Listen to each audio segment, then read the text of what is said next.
Track है 8 और topic है त्रुटि विश्लेषण एवं संबंधित पहलू।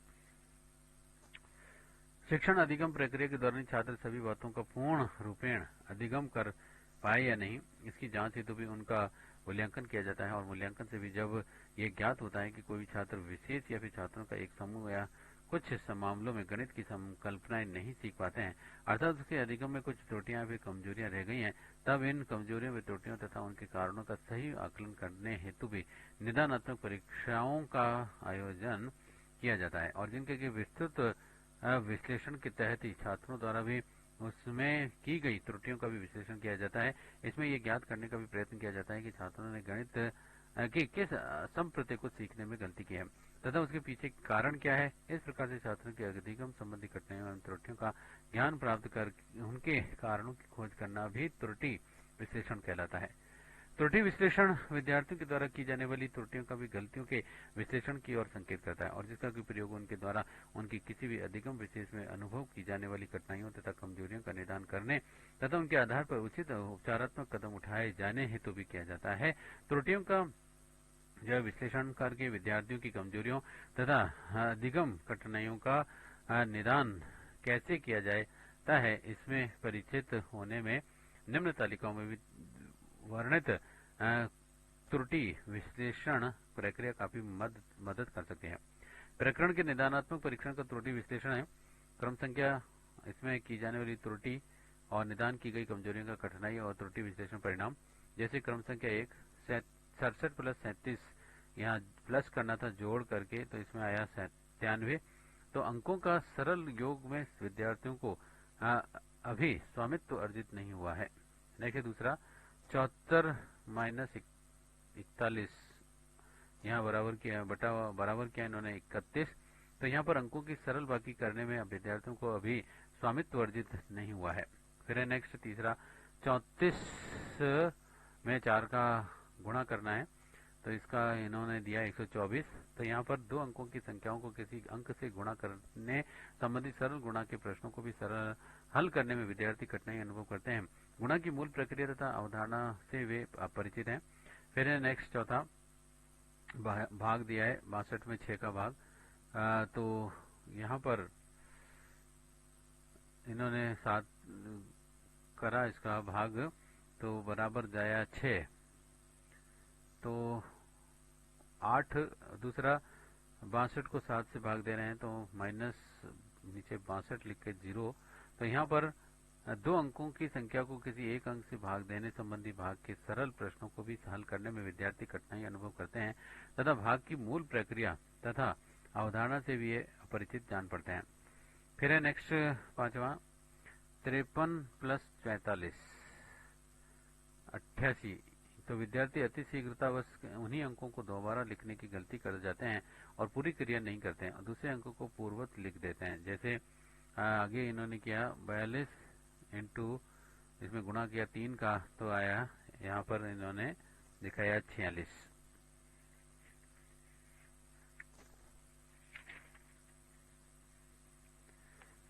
अब है नेक्स्ट 567 इंटू 14 को गुणा किया तो 2268। तो किसी संख्या में उपस्थित दो अंकों में से किसी भी एक ही अंक से गुणा करते हैं, दूसरे से नहीं।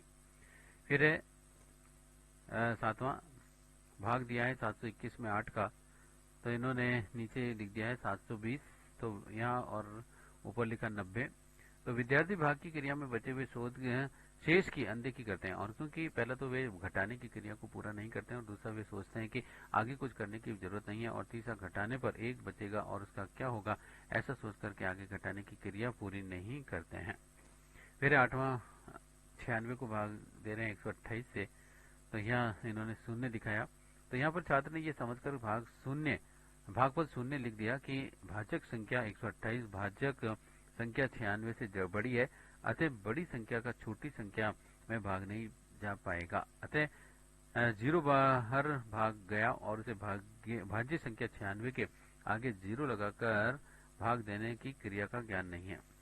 वृत्ताकार आकृति का क्षेत्रफल प्रकरण के निदानात्मक परीक्षण का ही त्रुटि विश्लेषण। यहाँ पर चित्र बनाया है ओ करके और यहाँ पर ए प्रदर्शित आकृति में विद्यार्थी ये नहीं बता पा रहा है कि ओ ए, ओ बी और एंड ओ पी के रेखाखंड बराबर क्यों होने चाहिए।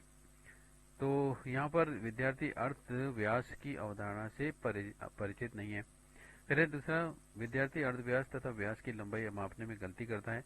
है इसमें कि रेखाखंडों की लंबाई मापने संबंधी कौशल में छात्र को स्केल को ठीक तरह से काम में लाना नहीं आता है, और वह यह नहीं जानता है कि अर्धव्यास तथा व्यास नाम के रेखाखंड कौन से होते हैं, और उसे यह भी पता नहीं होता नहीं है कि वृत्त का व्यास अपने अर्धव्यास से दोगुना होता है, या फिर वृत्त का अर्धव्यास उसके व्यास का आधा हो जाता है।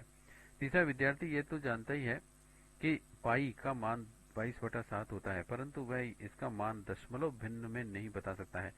तो यहाँ पर साधारण भिन्नों को दशमलव भिन्नों में बदलने की प्रक्रिया का उसे ज्ञान नहीं है। फिर चौथा, विद्यार्थी वृत्त का क्षेत्रफल पाई आर स्क्वायर होता है इस सूत्र का प्रत्यास्मरण नहीं कर पाता है। तो इसमें उसे प्रयोगशाला विधि से सूत्र को स्थापित करने की उस प्रक्रिया का ज्ञान नहीं है, जिसमें कि वृत्ताकार आकृति को एक ऐसी आयताकार आकृति में बदलने की बात की जाती है जिसकी की लंबाई वृत्त की परिधि के आधी यानी कि पाई आर होती है, तथा चौड़ाई वृत्त के अर्धव्यास पाई यानी कि आर है के बराबर होती है। फिर पांचवा, एक निदानात्मक परीक्षण में बहुत ही विकल्पी निम्न प्रश्न का उत्तर एक विद्यार्थी विकल्प एक को चुन करके देता है। तो इसमें वृत्ताकार आकृति के क्षेत्रफल की अवधारणा से वह अपरिचित है। फिर अपरिचित है, और यानी कि वह बताता है कि वृत्ताकार डिजाइन में टाइलें लगाने का मूल्य ज्ञात करने के लिए उसकी लंबाई तथा चौड़ाई की निकालने की जरूरत होती है। जैसे प्रश्न, एक बड़े हॉल के बीचों बीच 5 मीटर अर्धव्यास का एक वृत्ताकार डिजाइन बना हुआ है। इसमें 1200 रुपये प्रति वर्ग मूल्य की टाइल्स लगी हुई हैं। बताइए कि इन टाइलों की लागत पता लगाने के लिए आपको किसकी गणना करनी होगी।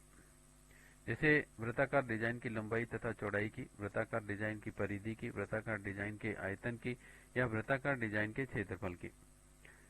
और यहाँ बता रहे हैं वृत्ताकार आकृति का क्षेत्रफल निकालने का हमारे दैनिक जीवन में क्या उपयोग है, ऐसा शिक्षण उसे प्राप्त नहीं हुआ है। फिर ऐसे उत्तर देने के प्रति वह गंभीर नहीं है, और बिना चारों उत्तरों को ढंग से जांचे उसने पहला उत्तर लिख दिया, और विद्यार्थी ने समस्या को ठीक तरह से पढ़ा और विश्लेषण नहीं किया, और वह इस समस्या को वैसी समझ नहीं रहा है जैसे कि आयताकार आकृतियों के क्षेत्रफल से संबंधित समस्या के लिए मूल्य निकालने की होती है। फिर छठा, विद्यार्थी एक निदानात्मक परीक्षण से निम्न प्रश्न का गलत उत्तर देता है, और यदि उसने वृत्ताकार आकृति का क्षेत्रफल ठीक निकाला है परंतु उसे टाइलों का मूल्य निकालने में गलती की है। और प्रश्न है, अगर हॉल में बने वृत्ताकार डिजाइन का व्यास 5 मीटर होता तो बताइए कि उसमें उन टाइलों का क्या खर्च होता। तो इसमें यह है कि उसने समस्या को ठीक तरह से नहीं समझा है, और वह एक विधि का उपयोग ठीक तरह से नहीं जानता है, इसलिए 1 वर्ग मीटर टाइल लगाने की लागत पता होते हुए भी कुछ लागत मालूम नहीं कर पाता है।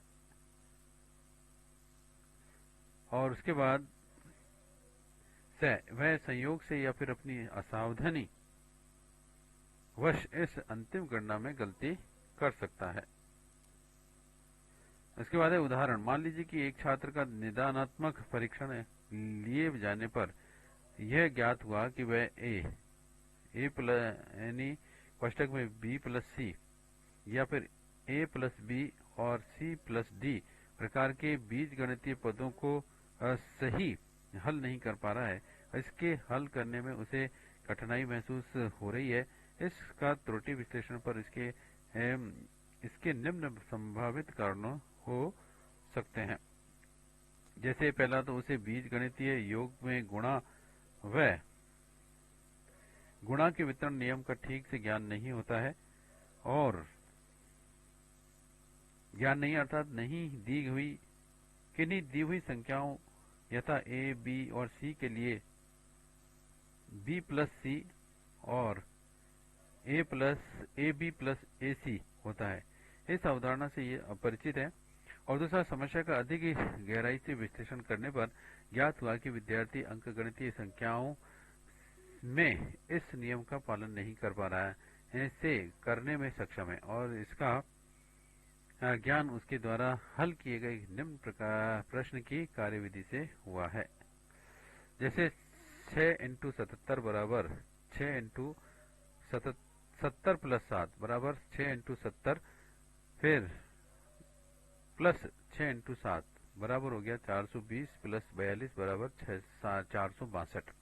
उपयुक्त दोनों समस्याओं के गहराई से विश्लेषण करने पर निष्कर्ष निकाला जा सकता है कि बालक जिस नियम को अंक गणित में ठीक प्रकार से प्रयोग करना चाहता है, बीज गणित में वह उसी नियम पर आधारित साधारण समस्या भी हल करने में कठिनाई का अनुभव कर रहा है। और इससे यह निष्कर्ष निकाला जा सकता है कि उसकी कमजोरी या कठिनाई का कारण यह है कि उसे बीज गणित की शिक्षा ठीक प्रकार से प्राप्त नहीं हुई है और वह बीज गणित में इस प्रकरण व अवधारणा विशेष को ठीक तरह समझ नहीं पा रहा है, अथवा अंक गणित में सीखे गए इस नियम संबंधी अवधारणा के ज्ञान को वह बीज गणित में स्थानांतरित नहीं कर पा रहा है। इस प्रकार से रेखा गणित संबंधी एक उदाहरण दिया जा सकता है जिसमें कि वृत्ताकार आकृतियों का क्षेत्रफल नामक प्रकरण के निदानात्मक परीक्षण के दौरान बालकों को निम्न प्रश्न दिया गया है। जैसे यदि किसी भी वृत्त का व्यास 7 सेंटीमीटर हो तो उसका क्षेत्रफल क्या होगा, और बालक ने अपनी उत्तर पुस्तिका में इसका हल निम्न प्रकार से किया। वृत्त का क्षेत्रफल बराबर 2πr बराबर हो गया 2 इंटू 22/7 इंटू 7 बराबर 44 वर्ग सेंटीमीटर।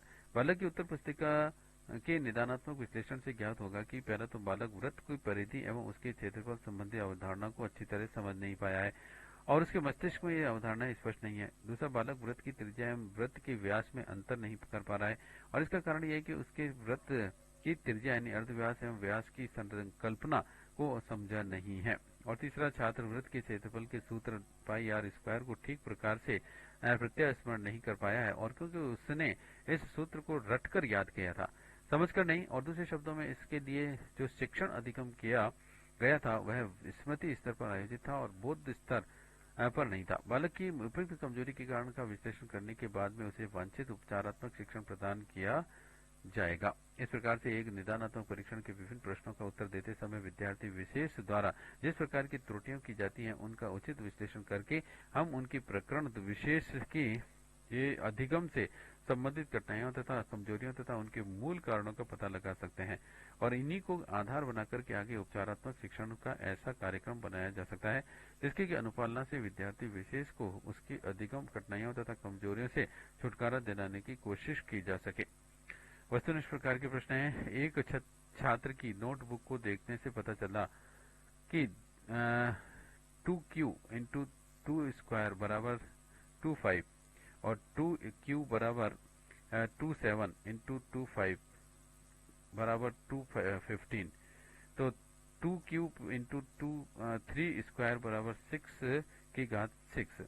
उक्त सवालों के हल को देखने से छात्र के बारे में जानकारी मिलती है कि उसको ज्ञान नहीं है। उत्तर है इसका अलग अलग आधार वाली घातीय संख्याओं का गुणन। नेक्स्ट प्रश्न, एक छात्र को ये प्रश्न दिया गया कि 8 आमों का क्रय मूल्य 8 रुपए है, तो बताओ 2 आमों का क्रय मूल्य कितना होगा। वह उसका उत्तर अपनी नोटबुक में 8 इंटू 8/2 बराबर 32 रुपए दिखता है, उसे ज्ञान नहीं है। उत्तर है इसका एक एक नियम का। नेक्स्ट, एक कक्षा में छात्रों को त्रिभुज की रचना करना सिखाया जाता है। एक छात्र त्रिभुज के बारे में सब कुछ जानता है परंतु उसकी रचना नहीं कर पाता है। छात्र में कौन सा प्राप्त उद्देश्य विकसित नहीं हुआ है। उत्तर है इसका कौशल का। नेक्स्ट प्रश्न, समय मापन के अंतर्गत एक छात्र अपनी नोटबुक में निम्नवत सरल हल करता है। जैसे घंटा, मिनट और सेकंड दे रखे हैं, तो 2 घंटा 30 मिनट और 18 सेकंड माइनस करना है। इसमें 1 घंटा 40 मिनट 20 सेकंड, तो इसने माइनस किया 0, 2 के नीचे लिखा 2 में से 1 किया 0, मिनट 30 में से 40 किए 89 और सेकंड 18 में से 20 किए 98। तो यहाँ पर दूसरा मिनट सेकंड 30 22 और लिखना था -22 बराबर 7 और सेकंड में 22 में से 23 यानी कि 99। तो छात्र के संदर्भ में आप क्या निर्णय कर लेंगे।